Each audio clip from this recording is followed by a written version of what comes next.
हमारा सिर्फ एक ही सपना है, इस घर की बहू बनना, और हम वो सपना पूरा करके रहेंगे। विंध्या रानी, तुम्हारा ये सपना हमारे बिना पूरा नहीं होगा। तुम एक काम करो, तुम यहीं रहो हम लोगों के साथ। मेरे लिए वो एक भयानक सपने के अलावा कुछ भी नहीं। अंजलि ने ये क्यों कहा कि तुम में और दामाद जी में अब सिर्फ 6 महीने बाकी है? अंजलि तुम्हारे साथ इस तरह व्यवहार क्यों कर रही थी? मैं तुमसे कुछ पूछ रहा हूं अवंतिका।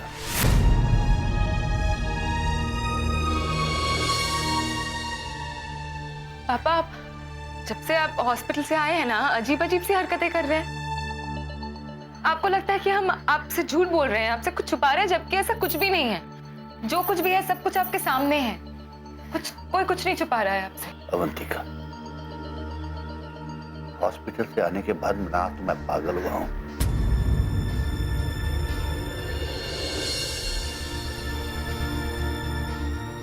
और ना ही मैं अंधा हुआ हूं, क्योंकि मुझे मालूम है कि तुम झूठ बोल रही हो। मैं झूठ नहीं बोल रही हूँ आपसे। तुम झूठ बोल रही हो अवंतिका। तुम्हारा हाथ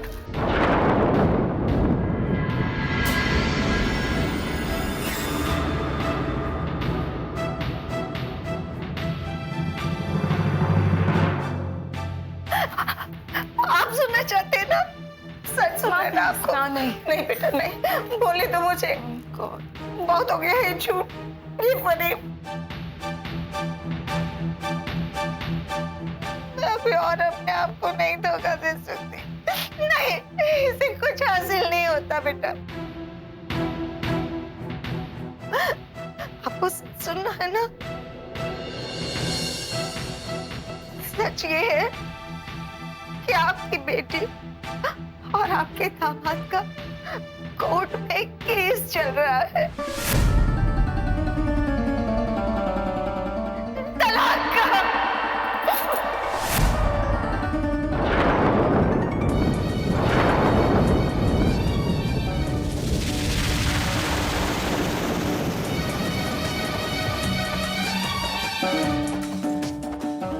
उस वक्त आप हॉस्पिटल में थे।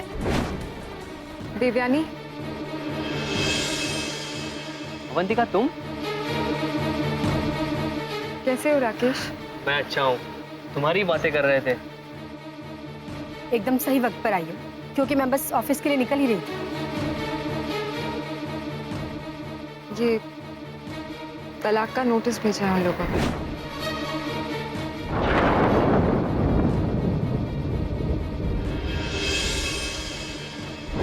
सारे तर्क वितर्क और तथ्यों को देखने के बाद ये अदालत मिसेस अवंतिका और मिस्टर सिद्धार्थ को 2 साल का समय देती है। अगले 6 महीने इन दोनों को एक साथ रहना होगा और अपने बीच की गलतफहमी को दूर करने की कोशिश करें। अगर ये कोशिश दूर नहीं हुई तो इनको अलग कर दिया जाएगा। इसलिए पार्टी में अंजलि ये कह रही थी कि इनकी जोड़ी सिर्फ 6 महीने के लिए है।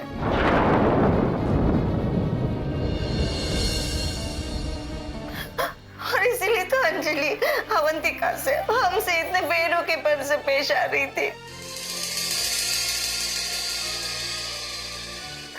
हम आपसे कहते तो कैसे कहते?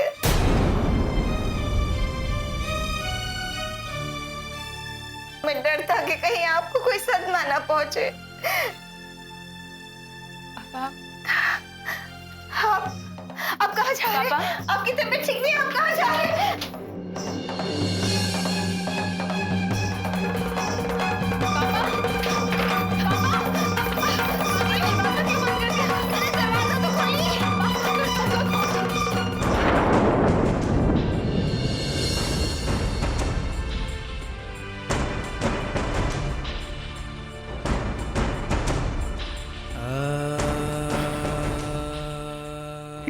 क्या कर दिया मैंने? कहा भेजा मैंने अपनी बेटी को, किस नर्क में धकेल दिया उसे। मैंने तो क्या क्या सपने देखे अपनी बेटी के लिए, क्या क्या चाहा था, लेकिन सब तबाह हो गया। दिवाकर सब बर्बाद हो गया। मैं हिम्मत नहीं हारी हूँ, अभी भी कुछ नहीं बिगड़ा है। पापा प्लीज दरवाजा खोलो। कैसा कमजोर बाप हूं मैं। मेरी बच्ची को जरा सी खरोच लग जाए तो मैं पागल हो जाता हूं। लेकिन आज वो अपनी जिंदगी के सबसे मुश्किल दौर से गुजर रही है। जब वो अपने साथ साथ मेरी परेशानियां बिटो रही है, मैं उसकी कोई मदद नहीं कर पा रहा। कैसा बाप हूं मैं अपनी बेटी की कोई मदद नहीं कर पा रहा हूं। भगवान मुझ में ताकत दे ताकि मैं अपनी बेटी के दर्द को कम कर सकूं। दरवाजा खोलिए आप। प्लीज दरवाजा। ये आप क्या कर रहे हैं? दरवाजा खोलिए। बेटा पापा प्लीज दरवाजा खोलिए। सुनते आप दरवाजा क्यों नहीं खोल रहे? खोलिए। पापा दरवाजा खोलिए। दरवाजा खोलो।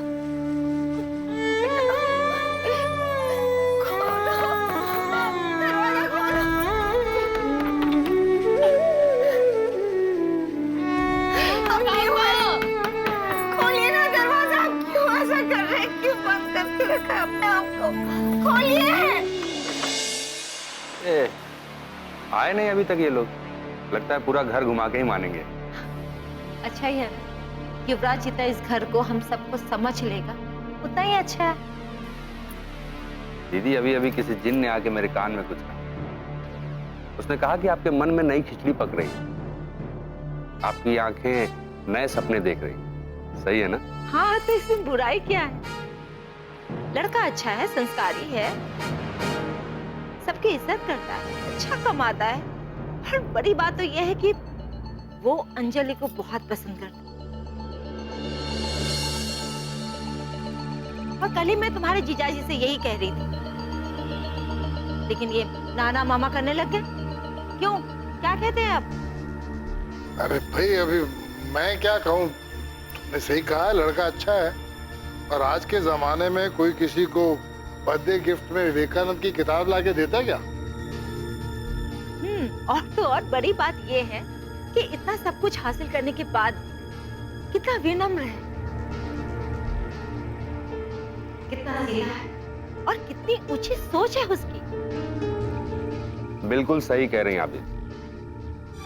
मुझे भी वो लड़का बहुत पसंद है। बल्कि मुझे तो उसी दिन पसंद आ गया था जिस दिन पार्टी में उसने इस घर में पहली बार कदम रखा। लाखों लड़के हैं दीदी इस दुनिया में, लेकिन वो लाखों में एक है। मैं और केतवी कल रात बात भी कर रहे थे उसके बारे में, आपको बताने भी वाले थे।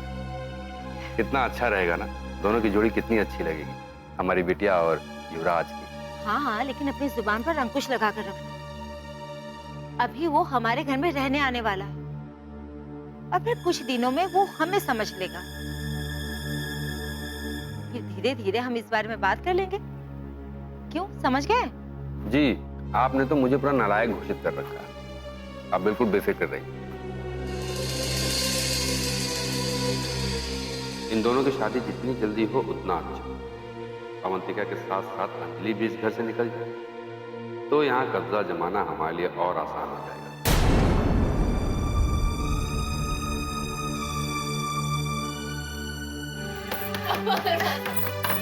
दरवाजा खोलिए। अब ये सब क्या है?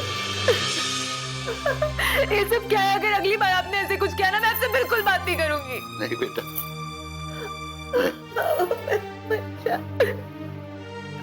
मीनाक्षी, हमारी बच्ची बड़ी हो गई है। याद है बचपन में दवाई एक कड़वा घूंट नहीं पी पाती थी, और आज जिंदगी की सच्चाई के कड़वे घूंट हंस कर पी गई।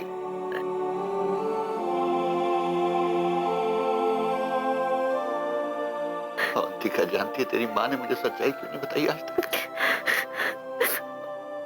ये सोचकर कि तेरे बाप का दिल कमजोर है, मगर शायद ये भूल गई कि औलाद पे जब भी आंच आती है तो बाप का दिल फौलाद का हो जाता है।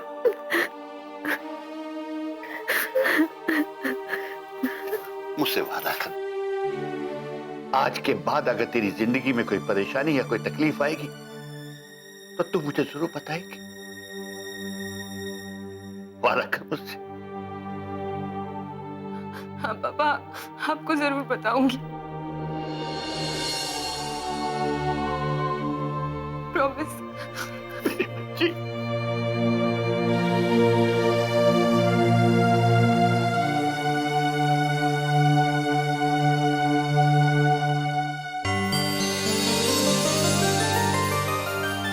यूएस में होता तो आप सबको थैंक यू सो मच कहकर मुक्त हो गया होता, लेकिन यहाँ आकर ऐसा लग रहा है कि मैं आप अपने परिवार में ही आ गया हूँ, और अपनों को थैंक्स कैसे कहा जाता है ये मुझे नहीं आता। अरे बेटा, ये घर भी तो तुम्हारा ही है। तुम अंजलि के बेस्ट फ्रेंड हो, खास दोस्त, इसलिए तुम भी हमारे लिए अंजलि जैसी हुई है ना। कल ही सामान लेके आ जाओ। सच कहूँ तो थोड़ी झिझक हो रही है मुझे। हाँ हाँ, झिझक तो होगी ना। स्टार जो बन गए तो थोड़ा ड्रामा तो करना ही पड़ता है ना। अरे भाई, झिझक की कोई बात नहीं है, तुम आ जाओ घर पे, तुम्हें कोई परेशानी नहीं होगी। आपको मन की बात बताऊं, मेरे माता पिता मुझे बचपन में ही छोड़कर चले गए थे। तब से अकेला ही रह रहा हूं, और अकेलेपन की बहुत आदत हो गई। लेकिन यहाँ आकर आप सबने मुझे इतना अपनापन दिया है कि मुझे घबराहट हो रही है। अरे, इसमें घबराहट की क्या बात है? वहां यूएस में अगर आपको कोई मिलता है तो ऐसे गले लगाता है जैसे आपसे अजीज कोई हो ही ना। लेकिन ये सब है कोरा दिखावा। इसी दिखावे की वजह से मैंने इंडिया आने की सोची थी, लेकिन डर लग रहा था कि पता नहीं वहां मुझे क्या फेस करने को मिलेगा, और कहीं मैं लोगों की भीड़ में खो गया तो। फिर मेरा अंजलि से परिचय हुआ, और इसके जरिए आपसे तो ऐसा लगा कि मेरा खोया हुआ परिवार मुझे वापस मिल गया। और डर लग रहा है क्योंकि ये सब बड़े नसीब से मिला है फिर से, और अगर ये सब फिर से खो गया तो मैं शायद अपने आप को संभाल नहीं पाऊंगा और पागल हो जाऊंगा।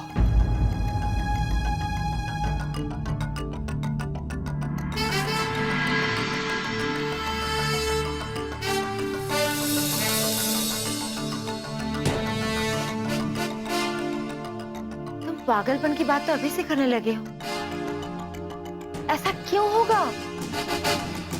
बेटे, हमने तो तुम्हें ऑलरेडी घर का मेंबर मान लिया, आगे जैसा तुम चाहो। अंकल, अब आपने मुझे अपने घर में और दिल में जगह दे ही दी है, तो मैं भी आपको दिखाऊंगा कि मैं अपनों के लिए क्या कुछ नहीं कर सकता।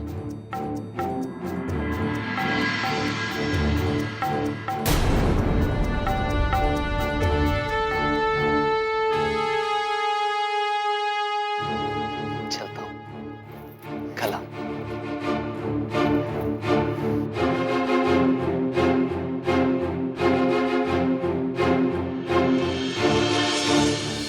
लेकिन पापा, मैंने कभी भी उस घर का बुरा नहीं सोचा। इनफैक्ट जब डिवोर्स का नोटिस आया था तभी भी मैंने उनके बारे में कुछ बुरा नहीं सोचा।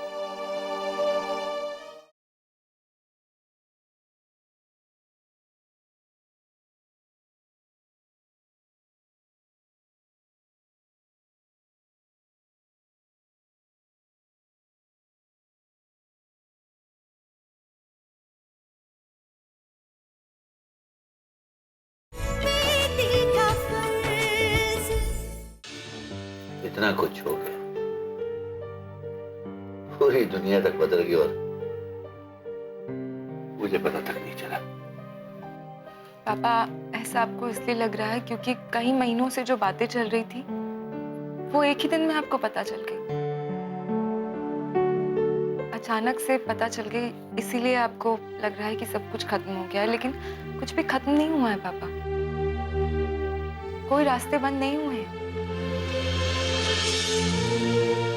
जब मैं सिद्धार्थ के घर 6 महीने के लिए रहने गई थी तब मैंने माँ से वादा किया था, कुछ भी हो जाए मैं रिश्तों में जो खटास आई है ना पापा, उसे दूर करके ही रहूंगी। और पापा, जब से मेरी गोद भरी है सिद्धार्थ मुझे अपने पलकों पर बिठा कर रखते हैं, बहुत ख्याल रखते हैं मेरा। आपने तो देखा ही होगा, क्या कभी भी आपको ऐसा लगा इतने दिनों में कि वो मुझसे नाराज है या मुझसे दूर रह रहे हैं?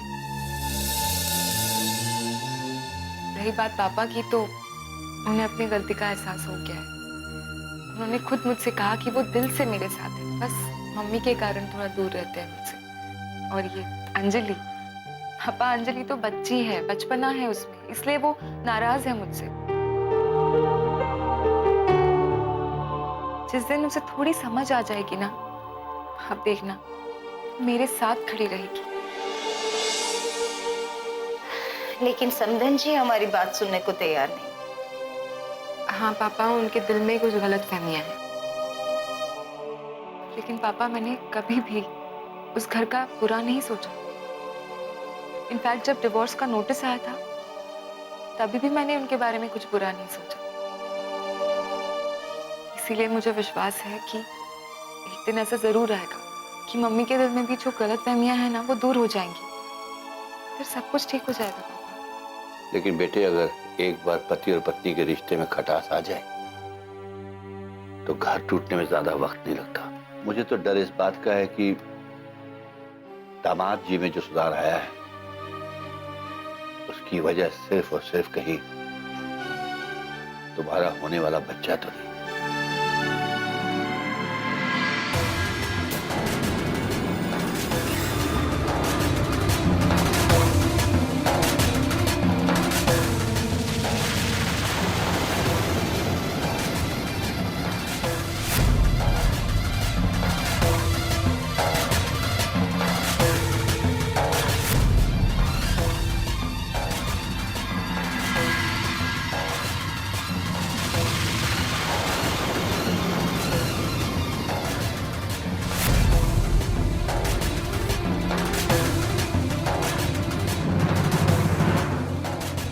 हाँ पिताजी, हम बिल्कुल ठीक है। हाँ, मामा मम्मी भी बिल्कुल ठीक है। आप हमारी चिंता मत कीजिए, अपना ध्यान रखिए। ठीक है? ठीक है पिताजी, हम रखते हैं। ये क्या मामी जी, आप छुप छुप के हमारी बातें सुन रही है? अरे नहीं, उल्टा मैं तो तुझसे ये कह रही थी कि अपने पिताजी को सारी बातें सच सच क्यों नहीं बता देती? सच? कैसा सच? यही बता देती उनको कि आजकल तो मैं साथ में आसमान पर उड़ रही हूँ, आजकल तो मेरे पर निकल आए। हाँ, मैं उसी के साथ खेल खेल रही हूँ जिसने मुझे ये खेल खेलना सिखाया था। उन्हीं को आंखें दिखा रही हूँ जो मुझे इस घर में लेकर आए थे। अपना अलग ही खेल खेल रही हूँ। मामी जी, ये सब आपका वहम है, हम ऐसा कुछ भी नहीं कर रहे। अच्छा, तो मामा पर शक कौन कर रहा था? मैं? उस दिन जब अवंतिका उस धमकी वाले आदमी से मिलने गई तो मामा के पीछे पीछे कौन गया? मैं। और बड़ी आसामी देखकर युवराज को शीशे में उतारने की कोशिश कौन कर रहा है? हाँ, और कह रही हो कि मैं अपना अलग खेल नहीं खेल रही हूँ? मामी जान, मामा जी पे शक तो आप भी करती हैं। और रही मामा जी के पीछे जाने वाली बात, तो हम आपको पहले ही बता चुके हैं कि हम उस दिन मामा जी के पीछे नहीं गए थे। बाकी आपकी मर्जी, आपको मानना है मानो, नहीं मानना है मत मानो। और हाँ, रही बात युवराज को शीशे में उतारने वाली, तो आप लोग क्या कर रहे हैं? आप लोग भी तो यही कर रहे हैं ना? बच्चे को उसके माँ और बाप दोनों का प्यार मिलना बहुत जरूरी है।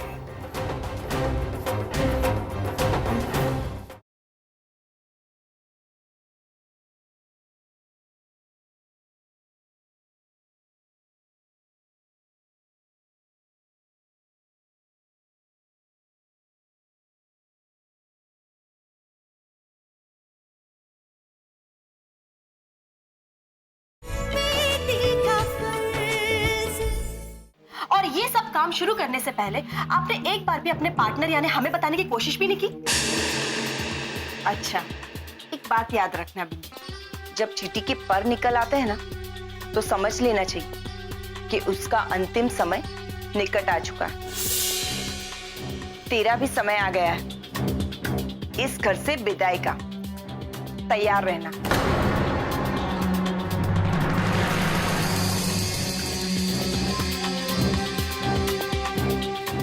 विदाई किसकी होगी ये बहुत जल्द पता लग जाएगा मामी जी।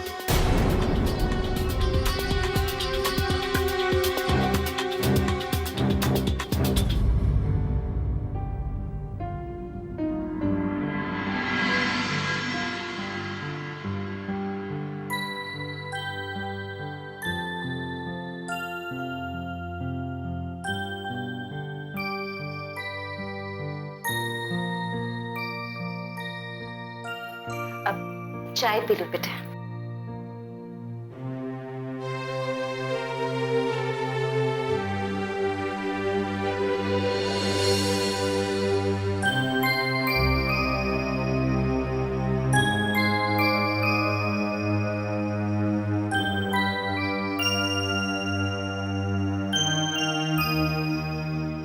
सिद्धार्थ, आप तो समझ गए होंगे कि पापा को हमारी शादी के स्टेटस के बारे में पता चल गया है।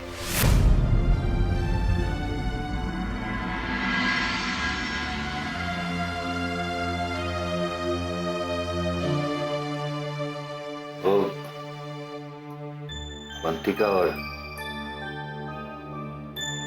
मीनाक्षी ने ये सारी बातें मुझसे शायद इसलिए छुपाई क्योंकि इनको लगा कि मुझे एक बार दिल का दौरा पड़ चुका है, तो ये सब बातें बताएंगे तो दोबारा मुश्किल हो सकती है।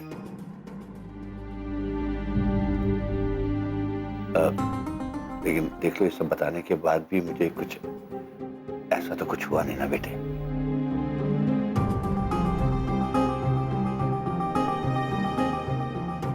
अवंतिका बता रही थी कि अब भी हालात पहले से बेहतर है और अगले कुछ महीने में आप दोनों में सब कुछ ठीक ठाक हो जाएगा।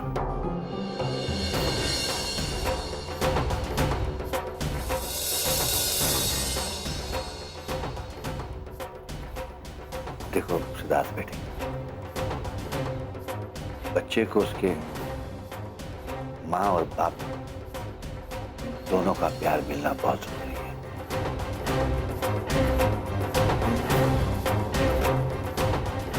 तुम समझ रहे हो ना मैं क्या कह रहा हूं?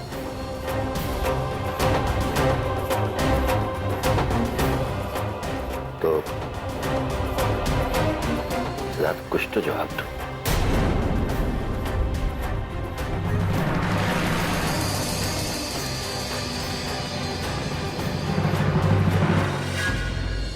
कभी कभी तो मुझे तुम्हारा मजाक समझ में ही नहीं आता है। कभी कभी तो मेरे मजाक मुझे खुद समझ में नहीं आते, पर चिंता मत करो, एक दिन तुम्हें सब समझ में आ जाएगा। अब तुम ये कैसी बात कर रहे हो? मुझे डर लग रहा है। मैं तो हमेशा ही कहता हूँ कि मुझसे डर कर रहा करो। It's not funny. मुझे तुमसे बात नहीं करनी है।